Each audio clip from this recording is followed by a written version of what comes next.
Irmãos, Deus abençoe, bem-vindos.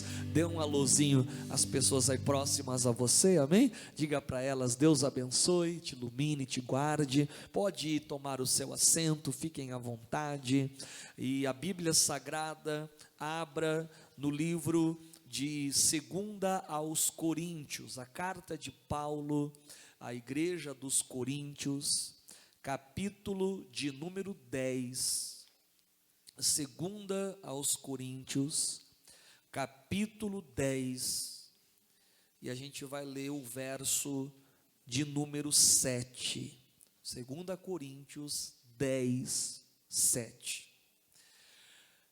O tema da mensagem hoje, para aquelas pessoas que gostam de anotar, e é tão lindo, né? Quem tem o hábito de anotar, porque daí não esquece.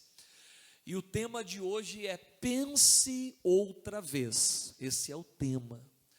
E olha, irmãos, quantas vezes na nossa vida nos livramos até de enrascadas, situações contrárias, por termos pensado uma segunda vez. Quando a gente faz algo assim meio na euforia, quando a gente faz algo assim meio que na empolgação, às vezes a gente se arrepende depois. Depois a gente para pensar e fala: meu Deus, se eu tivesse pensado bem, talvez eu não teria fechado esse acordo, talvez eu não teria tido esse posicionamento.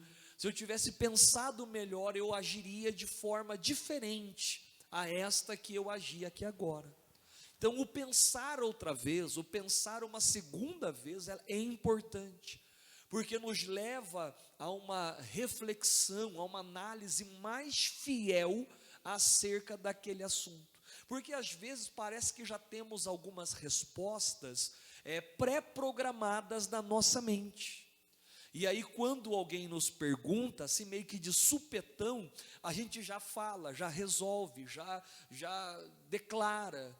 Mas se pensarmos uma segunda vez, né, a gente talvez mude de ideia, ou mude aquela opinião dada naquele exato momento. Então hoje o tema da mensagem é esse: pense outra vez, tá? Eu quero levar você a refletir em um pensamento, numa frase, numa decisão, algo que você talvez até já tenha falado, já tenha tomado, mas que Deus levará você a pensar. E esse pensamento, esse segundo pensamento, pode de alguma maneira muito direta abrir os olhos do seu entendimento e te levar a viver algo a mais para com Deus. Então, coloque a mão sobre essa palavra. E caso você esteja sem a Bíblia, coloque a mão à altura do coração. Pai, em nome de Jesus, nós queremos ouvir a sua voz. Nós queremos, Deus, aprender a sua palavra. Queremos que tu tenhas total liberdade para nos instruir e para nos ensinar, porque é o Senhor, meu Pai, que fala conosco, é o Senhor que nos orienta, e a tua palavra sempre nos traz a direção correta, e vivendo segundo a tua direção, tomaremos posse verdadeiramente de tudo que tu tens para cada um de nós. Por isso, Pai, fala conosco, aviva-nos a fé, eu lhe peço em nome de Jesus, e glória a Deus. Bom, o texto sagrado diz assim, né? 2 Coríntios 10, 7. Olhais para as coisas segundo a aparência. Será que a gente comete esse erro, irmãos, de olhar, julgar, analisar as coisas apenas pela aparência, por aquilo que demonstra ser? E nem sempre a aparência, né? Nem tudo que diz um ditado aí, que nem tudo que reluz é ouro, né? Às vezes somos enganados pela aparência. Alguns, como diz o outro, compram gatos por lebre, né? Então as aparências enganam. Então o Paulo falou: olha, olhais para as coisas apenas, né, segundo a aparência, Se alguém, e esse alguém é você e eu, tá? Se alguém confia de si mesmo, pode falar a respeito da sua própria vida, dizendo que é de Cristo, não, eu sou de Cristo, eu sou de Jesus, Jesus está em mim e tal. Aí o Paulo fala assim, ó, pense outra vez, é o tema de hoje. Paulo, você confia que realmente você é de Cristo? Você tem essa confiança? Pensa de novo, pense outra vez isto consigo, porque assim como ele é de Cristo, também nós de Cristo somos. Então Paulo nos leva a fazer essa reflexão. Ele falou assim, olha, a primeira coisa, nós não podemos viver de aparências, porque tem muita gente que parece, mas não é. Tem pessoas que ela tem uma aparência de piedade, uma aparência de santidade, uma aparência de alguém de Deus, mas não significa que ela é de Deus. Como também pode ser que alguém não pareça, talvez um cristão, talvez ele não tenha assim um jeito de ser um cristão, mas o coração dele é limpo perante o Senhor. Porque ele talvez não é perfeito, mas está orando e buscando a Deus para se aprimorar e melhorar cada dia e cada vez mais, e uma aparência engana. Quando o profeta Samuel foi na casa de Jessé, ungiu um rei de Israel, quem entra primeiro lá é o Eliabe, o filho mais velho, o primogênito, o mais alto, o mais belo, o mais forte, o alistado já no exército de Israel. O Samuel olha e fala, deve ser esse camarada aí. Deus fala assim, não é esse não. Eu não vejo como vê o homem vê a aparência, né? O homem vê o que está diante dos olhos, mas eu olho para onde, irmãos? Para o coração. Pode ver, mas as pessoas lá fora vivem por aparências. Às vezes assim, eu uso muito terno por causa que eu sou pastor, então sempre eu estou de terno. É interessante, uma vez você entra de terno numa loja, vai 10 vendedores lhe atender. Brigam, correm para te atender, porque acho que tem dinheiro. olha como a aparência engana, né? Esse aí vai comprar tudo, e às vezes aí eu falo assim, ó, não, só quero dar uma olhadinha. O vendedor até murcha. E às vezes na mesma loja, eu já fui lá de calção, chinelo no dedo, irmão, aí os vendedores falam assim, ó, vai você, vai você, porque ele olha a aparência e fala, isso aí não vai comprar nada, e aí naquele dia que é um dia de folga, que é um dia que você tem mais tempo para sentar, para experimentar, é naquele dia que eu acabo comprando, e aí os outros vendedores ficam chupando o dedo, porque irmãos, o mundo vive por aparência. O Paulo falou assim, olha, ninguém pode viver por aparência. Então não adianta parecer, tem que ser. E outro, irmão, não há como a gente se esconder da nossa aparência cristã. Pedro, até quando foi lá se aquecer no fogo dos pecadores, antes de negar a Jesus, as pessoas apontavam para ele e diziam, não, você estava com ele. Irmãos, olha, pelo seu sotaque, pela sua roupa, pela sua linguagem, pela sua maneira de ser, as pessoas olhavam para Pedro e identificavam, não, você não é daqui, você estava com ele. E não há como alguém de Deus esconder Deus. Claro que ela vai demonstrar o Senhor. Então o Paulo falou assim, gente, não vamos viver de aparência. Agora, se alguém confia ser de Cristo, se alguém afirma, não, eu sou de Cristo, eu sou de Jesus, Ele está em mim. Paulo falou para a gente fazer o que, irmãos? Pensar de novo. Não, pensa direitinho.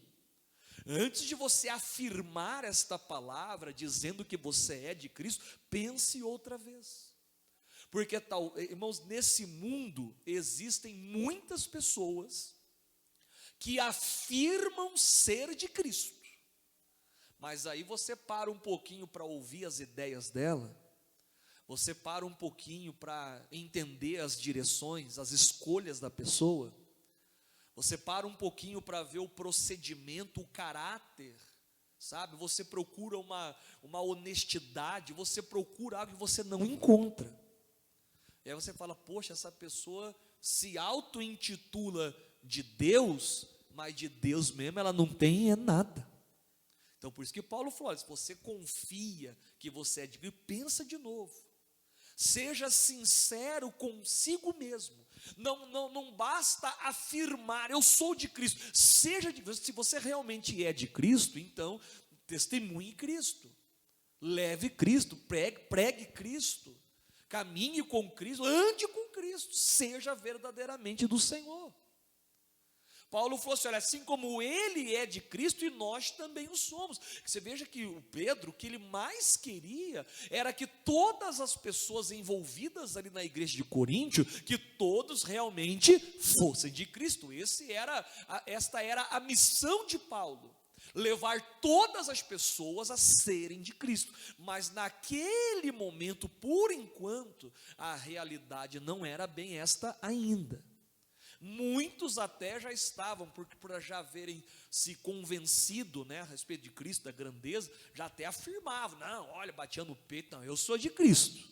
Paulo olhava assim com um ar meio que de desconfiança, meio de suspeita, e dizia assim, olha, eu não estou nem dizendo que você não seja, eu só estou falando para você o seguinte, pense outra vez, analisa certinho. Seja você mesmo aquele que vai pensar, aquele que vai refletir, e aí a tua própria consciência, a tua própria mente vai definir e com clareza vai lhe mostrar se realmente você é de Cristo ou não é, porque eu sou de Cristo, e eles também já o são, e eu espero que vocês também o sejam, mas pensa direitinho. Irmãos, e se nós pensarmos, pastor, e aí, eu sou de Cristo? Existem algumas características que quem é de Cristo, essas características devem ser evidenciadas em suas vidas. É claro que existem muitas, eu não tenho tempo para falar de todas. Então Deus tocou duas, tá? Eu não vou aqui chamá-las de mais importantes, mas eu vejo que para hoje, para a nossa realidade agora, é aquelas que nós mais precisamos, para esse momento, tanto da nossa vida, quanto, sabe, dessa segundo semestre, que nós já estamos, sabe, o missionário, o pastor Jaime declararam que, irmãos, esse mês, sabe, é um mês de renovação, e eu quero que você receba o renovo de Deus, que você seja abençoado por Deus, passe pelos processos de renovação, e eu quero que você, irmãos, chegando domingo que vem, por exemplo, Santa Ceia, que você possa literalmente bater no teu peito e dizer, eu sou de Cristo. E hoje, como é a preparação para a Santa Ceia, temos uma semana para ela, eu quero lhe preparar, para que realmente você pense outra vez, e você ao pensar, você procure em você as características daquele que realmente é de Cristo Jesus. Pastor, quais são essas duas características? Vamos ver a primeira? Vai um pouquinho para frente aí, chega no livro de Gálatas. Gálatas, capítulo 5, o verso é o 24. Vamos aprender as características, eu vou ver duas só, tá? De quem realmente é de Cristo. Pastor, não, eu sou de Cristo, então essas características devem ser evidentes a você. Gálatas 5 é o capítulo, é um dos capítulos muito fortes da Bíblia, ali fala sobre os frutos do Espírito, fala também sobre as obras da carne, trata sobre esse assunto, que é de suma importância para o cristão, até porque há uma luta constante entre carne e espírito, e para que porventura a gente não faça o que é do nosso querer, mas que seja do querer do Senhor, nós temos que fazer e desenvolver em nós os frutos do Espírito e jamais as obras da carne. Então o Paulo explica sobre isso, fala dessa milícia que há entre carne e entre espírito, e aí ele faz essa afirmação no 24, E os que são de Cristo, então olha a característica de quem é de Cristo, de quem realmente pode se autodenominar filho de Cristo. E os que são de Cristo, o que eles devem fazer? Crucificarão a carne com as suas paixões e também as suas, o que, irmãos? Concupiscências. Então, quem é de Cristo, por isso que Paulo falou, pensa direitinho antes de responder. Porque se realmente você é de Cristo, uma coisa que Cristo vai esperar de você, é que você pegue a sua carne, o seu eu, o seu orgulho, a sua altivez, a sua mágoa, sabe? Você pega a sua revolta, o seu nervosismo, as suas frustrações, você pegue tudo que é da carne, a ira, a cólera, a raiva, o rancor, e que você crucifica isso na cruz. Quem é de Cristo faz isso. Ele pega a sua carne, o seu eu, a carne aqui é o seu lado humano, é o seu lado natural. Quando a gente fala em carne, é claro que a gente associa muito a carne ao pecado, e realmente as obras da carne são pecado, mas às vezes não é nem só o pecado em si, mas é um prazer errôneo. A Bíblia chama aqui até de paixão. Olha, os que são de Cristo crucificarão a carne com as suas paixões e concupiscências. Cuidado com as paixões. Cuidado com aquilo que você coloca na frente de Deus, naquilo que está na sua vida, mas fere os princípios bíblicos. Isso são paixões. E as paixões cegam as pessoas, porque as pessoas que estão apaixonadas, ela esquece de todo o resto, ela deixa de lado todas as outras coisas, para priorizar aquilo, a sua paixão, ao que a Bíblia chama de concupiscência. Essa concupiscência aí é o desejo desenfreado da carne. É aquela pessoa que não consegue se autoconter, ela não tem o autocontrole da carne. Ela sempre está fazendo a vontade da carne. A carne dela grita e ela aceita. A carne dela clama e ela cede. Ela não consegue dominar os seus prazeres. Ela tem as suas vontades, sejam elas físicas, sejam elas emocionais, sejam elas até psicológicas. E aí ela, para satisfazer a sua carne, ela não se importa se ela vai ter que ferir uma lei de Deus. O Paulo falou assim, olha, você é filho de Deus, você é de Cristo, pensa direitinho. Porque quem é realmente filho de Cristo, ele está disposto a pegar a carne dela e colocar, aonde, irmãos? Na cruz. Ela vai crucificar os seus desejos, ela vai abdicar da sua própria vontade, porque o interesse dela será fazer a vontade de Deus, e não a vontade da sua paixão, do seu eu. Ainda aqui em Gálatas, volta umas folhinhas para trás aí, no capítulo 2, vamos aprender o que é, crucificar a carne. Capítulo 2, verso 20 de Gálatas. Pastor, tá bom, é verdade, se para ser de Cristo eu tenho que crucificar a carne, então me ensina o que é crucificar a carne, porque eu farei, porque eu quero ser de Cristo, eu quero que, realmente eu quero não apenas ter uma aparência cristã, ter uma aparência de piedade e santidade, mas eu quero realmente ser de Cristo. Eu não quero aparentar Cristo, eu quero demonstrar Cristo. Se é para crucificar a carne, o que significaria isso? No verso 20, olha, já estou crucificado com Cristo. Então o Paulo conseguiu fazer o que eu quero que você faça hoje. Ele conseguiu crucificar a carne dele. O que ele fez para crucificar a carne? Ele falou assim, vivo, não mais eu, mas é Cristo que vive em mim.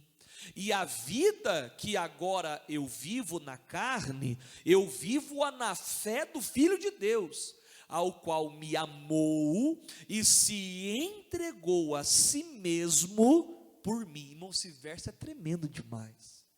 Paulo falou assim, olha, eu reconheço e sei o que Cristo fez por mim naquela cruz. E assim como ele morreu na cruz em meu lugar, eu entendi, aprendi que eu tenho que pegar minha carne e fazer o mesmo. Eu tenho que crucificar a minha carne. Foi o que eu fiz. Para ser de Cristo, eu peguei a minha carne e preguei ela na cruz. Hoje eu vivo, mas não é eu que vivo mais, é Cristo que vive em mim. É Ele que prevalece, é Ele que dita as regras, as normas, o que pode, o que não pode.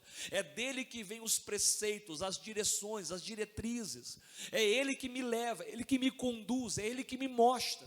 Eu vivo, mas não é eu que vivo mais, é Cristo vivendo em mim. Ele que prevalece, a palavra dele é a final. Eu nem discuto, eu nem pergunto, eu nem questiono.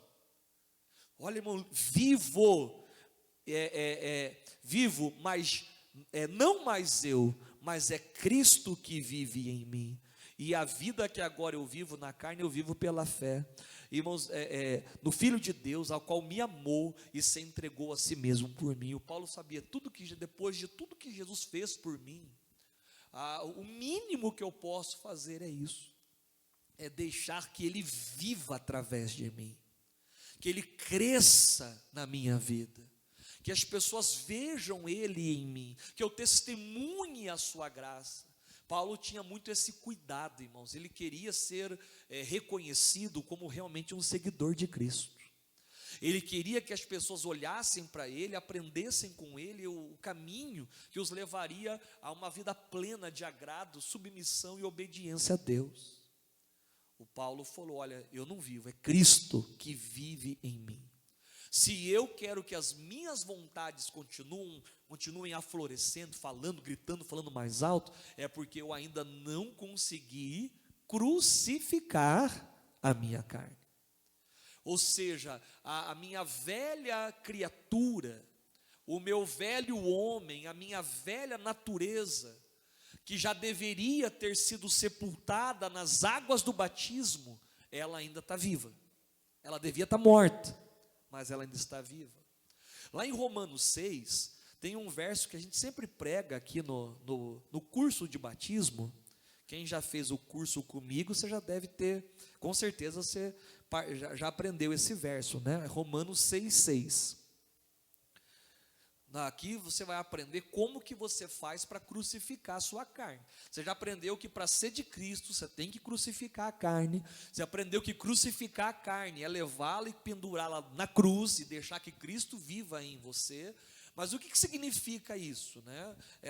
É crucificar a minha carne. Romanos 6,6, sabendo isso, então fica sabendo disso, ciente, né, que o nosso velho homem, a velha natureza, aquele velho Ronald lá do mundo, do vício, do pecado, da maldade, né, o velho homem, e foi com ele crucificado. Olha aí, já está morto na cruz, para que o corpo do pecado, ele seja completamente o quê? Desfeito, aniquilado, a fim de que não sirvamos mais ao pecado. Irmãos, quando a gente desce as águas, debaixo das águas, a velha natureza, o velho homem fica ali sepultado. Mas por vezes, essa velha natureza, ela vai querer voltar à tona. Ela vai querer levantar-se de novo. Pode até perceber, irmãos, que a maioria das pessoas que se afastam de Jesus, eu não estou falando de afastar da igreja, eu digo afastar de Jesus, pode ver que todos os hábitos ruins que ela tinha, vícios, erros, enganos, pode ver que volta tudo, porque aquela natureza que um dia ela matou no batismo, mas que ela não permaneceu em Cristo, aquilo volta tudo. Cuidado, irmão, olha, não comece a ter prazer naquilo que um dia você deixou para trás. Não comece a tolerar algumas coisas. Não comece a incentivar a sua carne. Porque o diabo, às vezes, ele vai entrando de uma forma muito sorrateira. Ele vem assim, não, um pouquinho não faz mal. Aí a carne fala, não, é um pouquinho, é só hoje. Vai lá, campeão. E a gente fala, é mesmo, né? Vamos lá. A gente concorda com a velha criatura, ao invés de crucificá-la. O Paulo aqui está falando muito claro, irmãos, sabendo isso, o nosso velho homem foi com ele crucificado, foi e tem que ficar crucificado. Para quê? Para que esse corpo que pecava, que errava, ele seja completamente desfeito, rasurado, cancelado, a fim de que não sirvamos mais ao pecado. A pessoa que hoje ainda serve ao pecado, faz a vontade do pecado, é porque ela ainda não nasceu de novo. E conforme Jesus falou para Nicodemos, irmãos, necessário vos é nascer de novo. Se eu não nascer de novo, eu não entro para o céu. E para nascer de novo, eu tenho que crucificar a minha carne, a minha concupiscência, para que eu tenha forças, habilidades e condições de vencer o que Paulo chamou de pecado, de erro. Eu não quero pecar. Pecar significa errar o alvo. Sabe, irmãos? Errar o alvo. Eu não quero errar o alvo. Eu quero acertar o alvo. Sabe? E acertar na mosca. Por quê? Porque o caminho que me leva para o céu, ele é estreito, ele é apertado. Então eu tenho que acertar. Irmãos, nós não temos tempo mais para errar.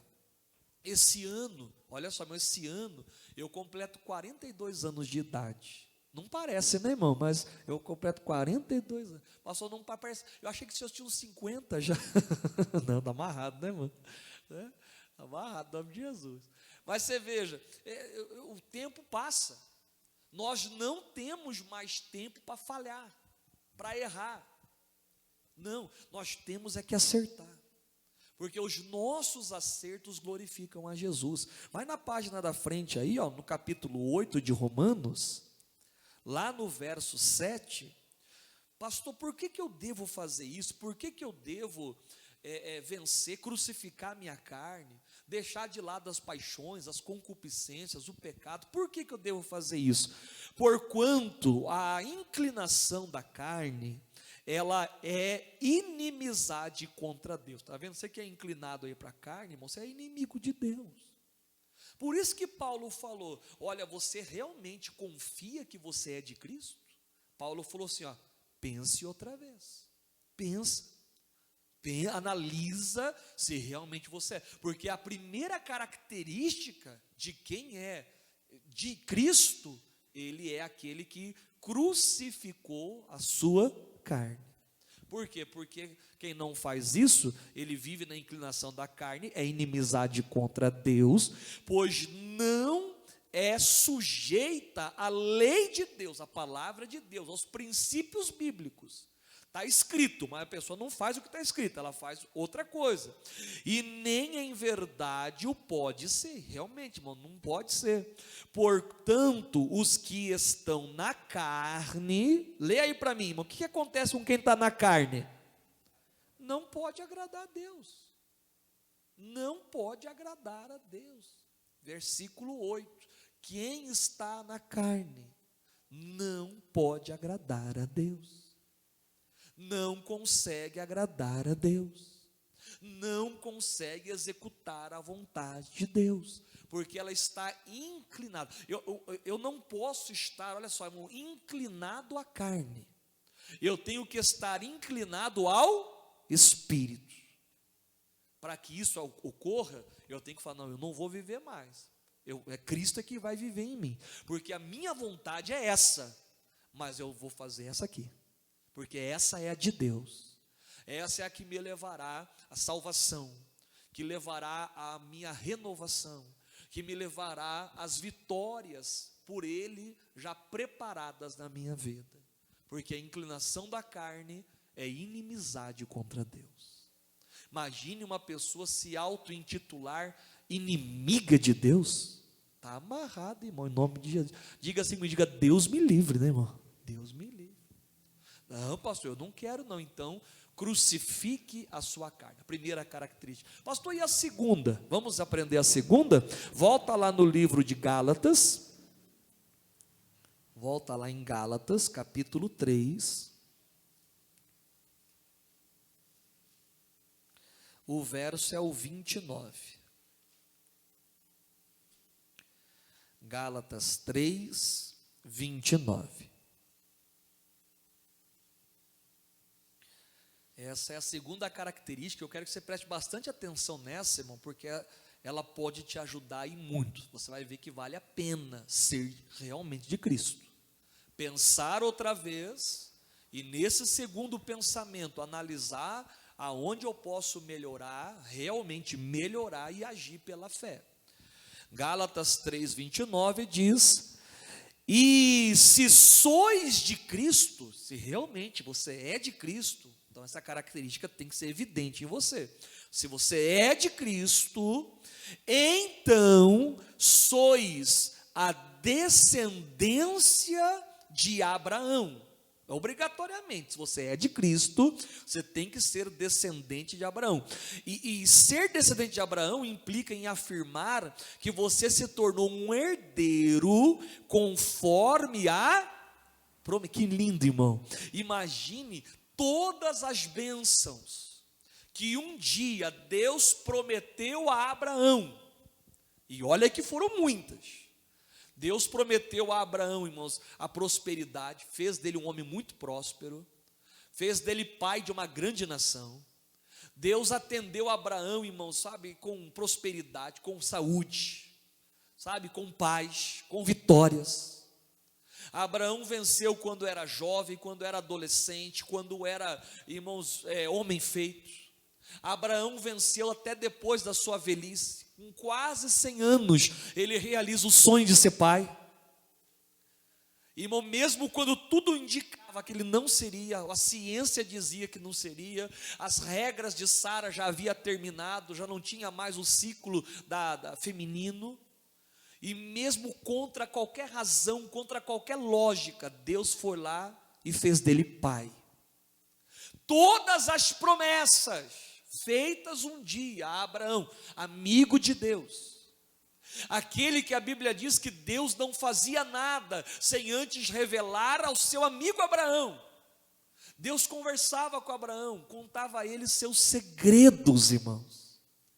E tudo isso, todas essas promessas feitas a Abraão, hoje podem alcançar a sua vida e a minha vida, porque somos descendências de Abraão.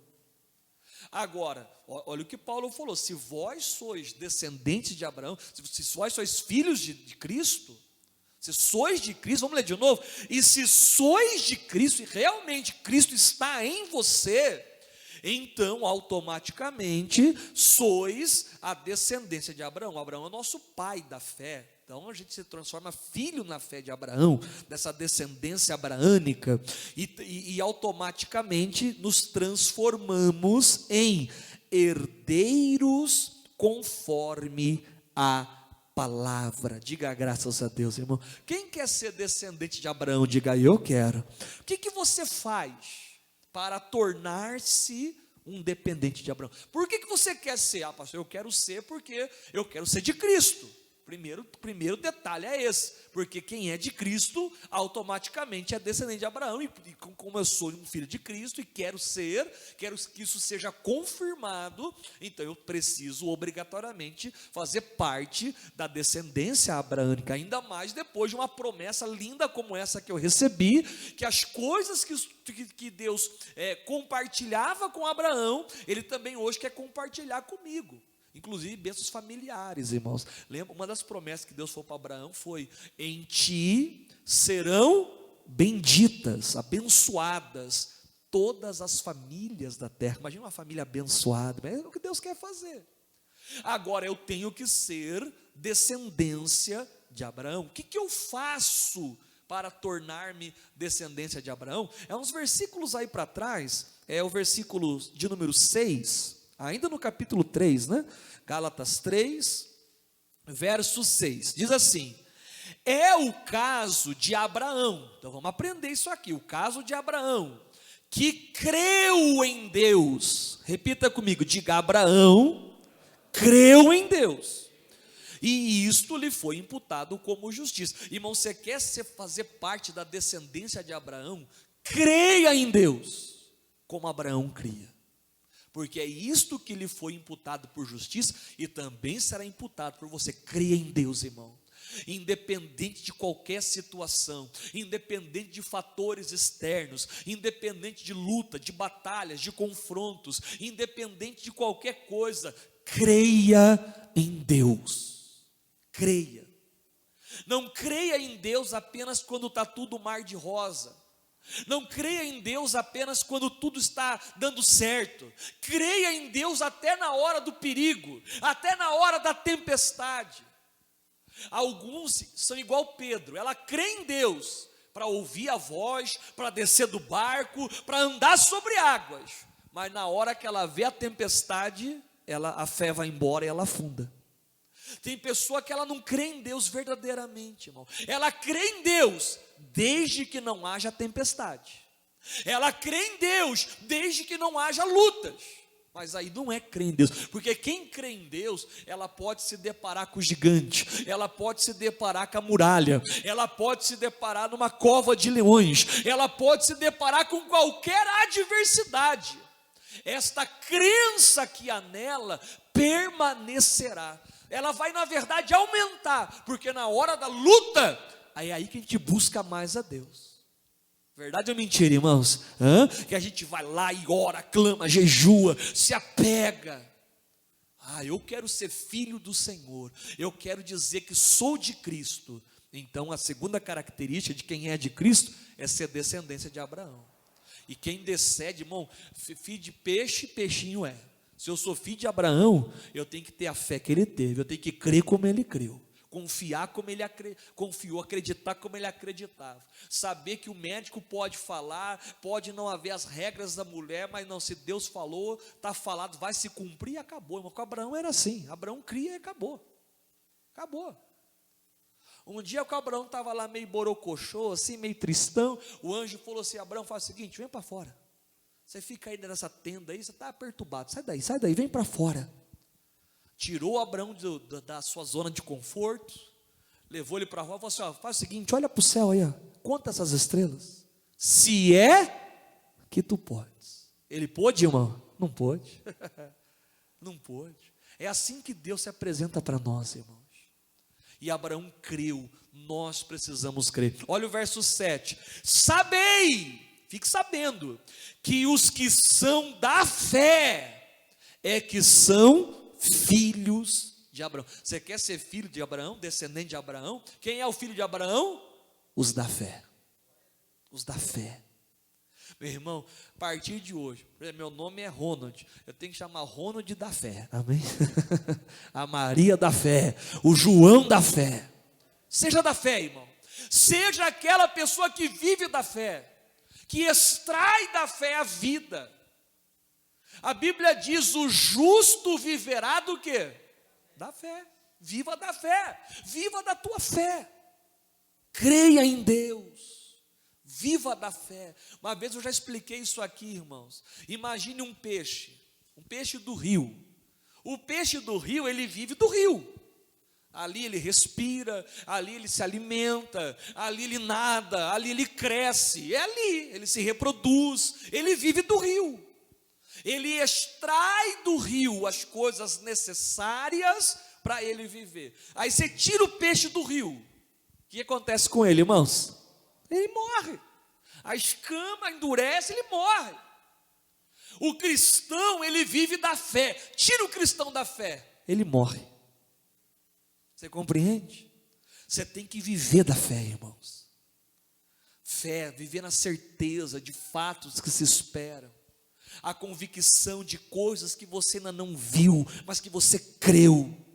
Abraão creu e isso lhe foi imputado por justiça. Aí ele falou assim: olha, e aqueles que são da fé, e esses podem dizer que são filhos de Abraão. Abraão não tem filho duvidoso, medroso, covarde.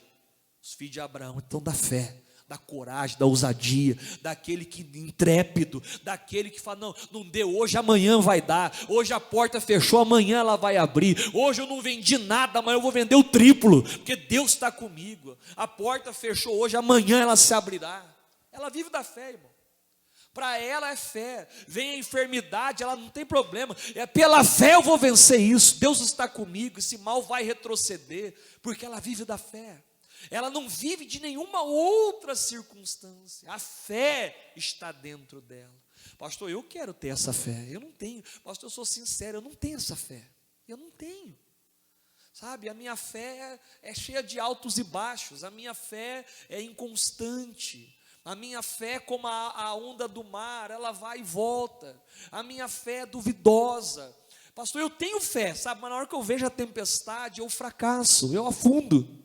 Eu tenho fé, mas quando acontece alguma coisa, eu me entristeço, eu choro, eu lamento, parece que eu me esqueço do que eu aprendi na igreja. Eu tenho fé, mas a minha fé ainda não é a de Abraão. Eu tenho fé, mas não alcançou ainda a porção necessária. Eu quero ter muita fé. Quem quer ter muita fé, diga amém, Jesus. Muita fé, irmão. Muita fé. Então abra aí, Romanos, você já está em volta para Romanos 10, 17. Aqui você vai aprender a ter muita fé. Algumas pessoas, por lerem a Bíblia corrido, eles entendem algumas coisas erradas e fazem afirmações erradas também. Uma afirmação errada que eu já ouvi muita gente falando é aquela questão, né? As pessoas dizem, se tiver fé do tamanho de um grão de mostarda, né, a gente vai ordenar o monte, sai daqui para acolá, e o monte vai.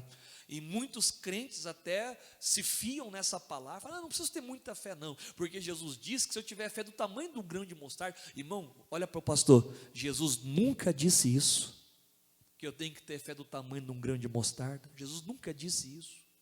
Depois leia lá na tua casa o Marcos 11, você vai ver que Jesus diz que eu tenho que ter a fé como o grão de mostarda, e não do tamanho do grão, são coisas diferentes, como e do tamanho, porque quando Jesus conta a parábola do grão de mostarda, ele revela que o grão de mostarda é uma das menores sementes, mas que se transforma no que, irmãos? Na maior das hortaliças.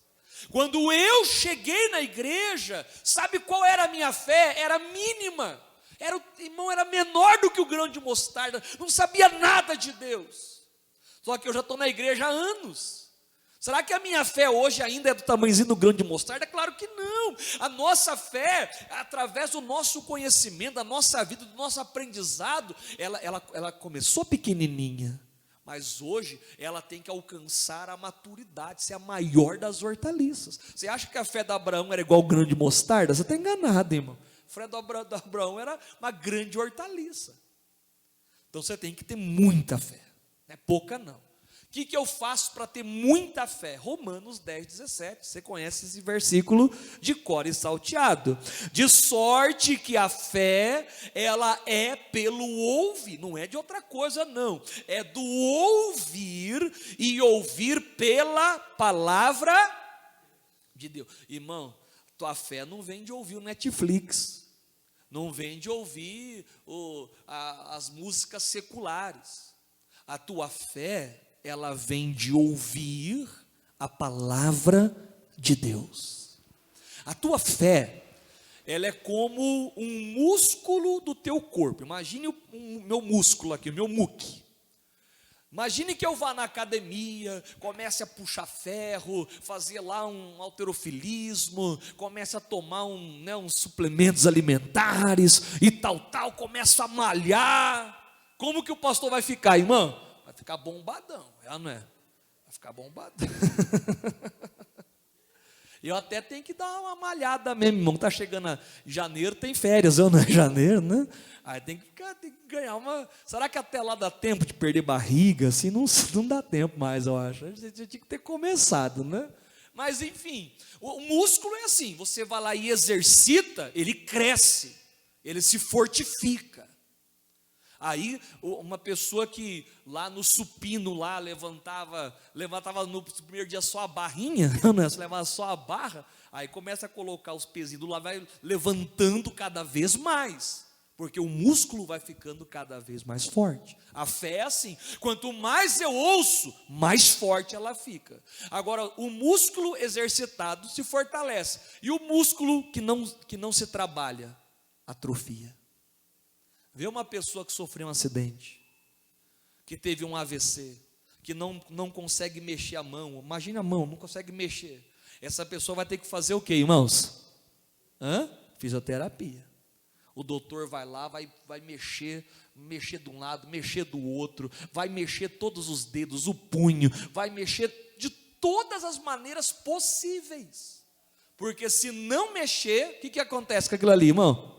Vai atrofiando, atrofiando. E depois, ainda que a pessoa recupere o movimento, ela já não consegue mais. Quem já viu isso acontecer já? Atrofia de um músculo. Tem cristão que a fé dele está atrofiada. Sabe por que ele não exercita? Você quer exercitar a fé, irmão? Ouça Deus. Agora, na estação do inverno, todo dia eu tenho mandado as bênçãos do inverno. Eu estou fazendo a leitura do devocional do missionário R.R. Soares. Irmão, dá um trabalho para fazer aquilo que você não faz ideia. Dá um trabalho. E a gente faz, a gente prepara, a gente coloca e manda o link para você. Irmão, eu não vou nem perguntar, né? Mas assim, será que realmente você tem ouvido aquilo?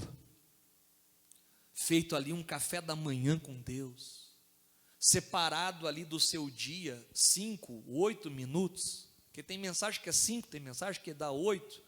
Será que você tem separado ali esses 8 minutos? Fala, não, isso daqui eu vou ouvir uma palavra de Deus, vou receber aqui de Deus uma instrução, uma recomendação, vou aprender com o Altíssimo. Ou será que a gente vê a mensagem ali, daqui a pouco eu ouço, aí passa o dia, você não ouve nada. Ou ouve um pedacinho e corta.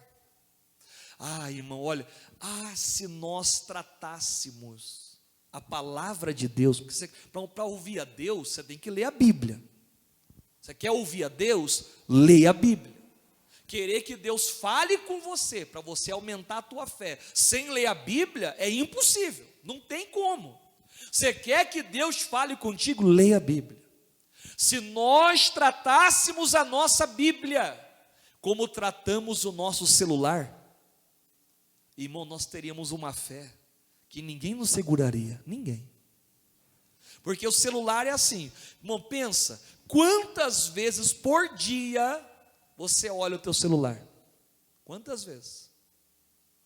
E eu não estou falando, porque às vezes a gente trabalha com isso, né? A gente precisa estar ali olhando mesmo.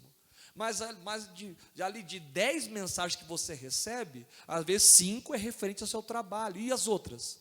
Às vezes é uma piadinha, é um dizer, é um bom dia, é uma coisa, nada a ver. E aí, mas você para ler aquilo, você abre e lê.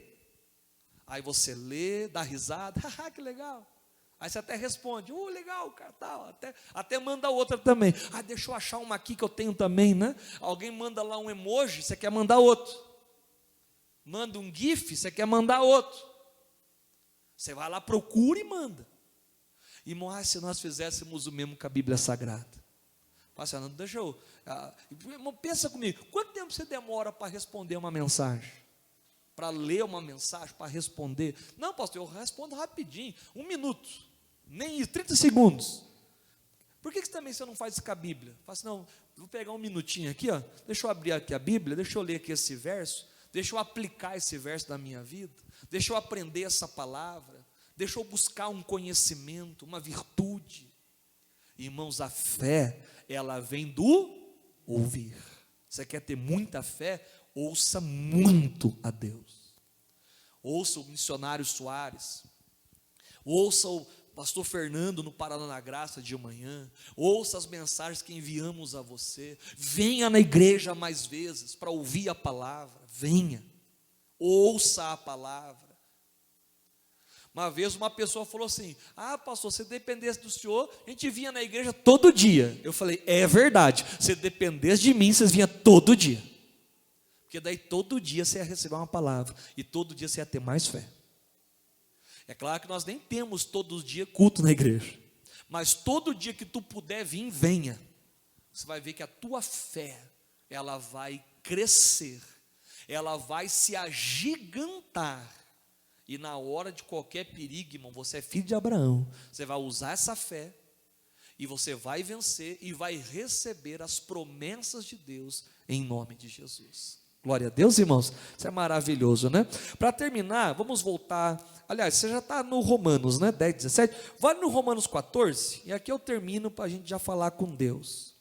Romanos 14, 23, aí depois a gente fala mais, né, sobre esse assunto.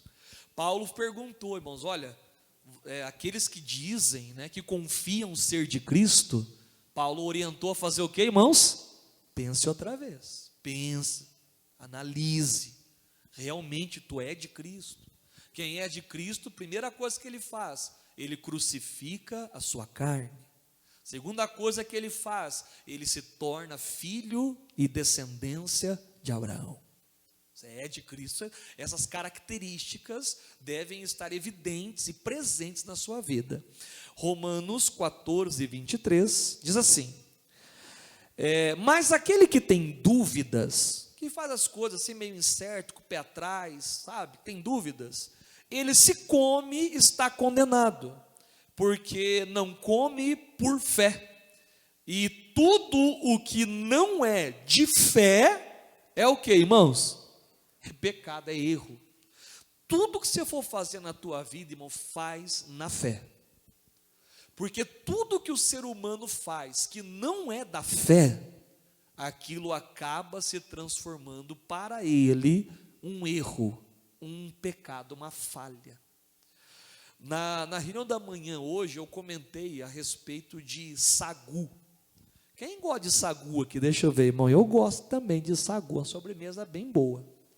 Se bem que você tem que colocar um cremezinho para ajudar. Eu não, só ela não é boa não, né? Você põe um cremezinho ali, ajuda, né? Aí fica gostosa. Esses dias atrás, uma pessoa me perguntou se eu gostava de sagu. Eu falei que sim. Eu falei, pastor, se eu gosto de sagu com suco, ou, né, da uva, ou com vinho? Eu falei, irmão, eu gosto com suco da uva, eu não gosto de sagu com vinho, não.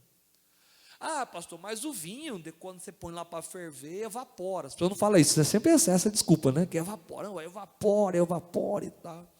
E você não come? Eu falei, irmão, eu prefiro não comer. Por quê? Eu falei, pessoal, por quê? Porque se estou falando eu, agora pessoal, se eu comer isso aí, eu acho que eu vou estar pecando. Porque se eu comer, não vai ser pela fé. E tudo que não é pela fé, é o quê? É pecado. Eu falei, eu não tenho fé para comer, irmão. Sabendo que foi feito com vinho, sabe, mas evaporou, eu não sei se realmente evapora tudo, se não evapora, mas só de saber que aquilo foi feito ali, eu prefiro evitar, porque daí entra a questão da minha consciência, né? A questão de eu saber que aquilo tem algo que não é do meu dia a dia, que não é do meu feitio, e aí eu não vou, por assim dizer, me sujar por algo que eu acho que não tem nada a ver. Eu prefiro evitar, prefiro não comer. Até emagrece um pouquinho, né? Come, não come. Apesar que daí não come o sagu, aí toma um copão de refrigerante, né? Não adiantou nada, né? Mas eu prefiro evitar, por causa da questão da consciência. Porque eu entendo que o que Paulo falou aqui, o que você não faz pela fé é o que, irmãos? É pecado. Então, se você está em dúvidas, aí eu até falei para essa pessoa, eu falei assim, olha, na verdade, se você me perguntou sobre esse assunto, é porque talvez você também tenha o que, irmãos? Uma dúvida, uma pulguinha atrás da orelha. Porque se você me perguntou se pode ou não pode, tal, né, com essa questão do sagu com vinho, se você me perguntou, é porque na verdade em você já existe uma dúvida. E se existe uma dúvida, você não está fazendo por fé. E o que não é por fé é o que, irmãos? É pecado. Pastor, mas eu tomo um pouquinho de vinho que faz bem para o coração. Irmão, o suco da uva, o puro, natural, faz bem, ele tem as mesmas propriedades e faz bem tanto quanto qualquer vinho. Faz bem também. Esses dias eu estava voltando de Curitiba, até passei ali daquele... Não vou falar o nome aqui para não fazer propaganda, não, mas tem na BR ali um lugar que vende ali queijo, vende suco de uva. Parei lá e comprei um queijinho para mim, para minha sogra, comprei uma garrafa para mim de suco de uva, e eu gosto de tomar. Eu tomo, minha esposa, os filhos tomam. E eu gosto de tomar ele puro mesmo, sabe? Sem colocar açúcar, sem colocar água, sem colocar nada, puro. É o mesmo que a gente toma aqui na Santa Ceia, né? Eu gosto de pegar e tomar o suco da uva. E faz bem, tem as mesmas propriedades, por assim dizer, medicinais, né, que teria o vinho, mesma propriedade. E fazendo isso, tomando o suco, a minha consciência não pesa nada. É porque você faz por fé. E o que você faz pela fé, você faz usando a fé, você alcança. Agora, o que você não faz por fé, irmãos, Paulo falou, é pecado. Então, tudo que você for fazer na sua vida, faça com fé. Diga a glória a Deus. Quem vai fazer com fé, diga amém, Jesus.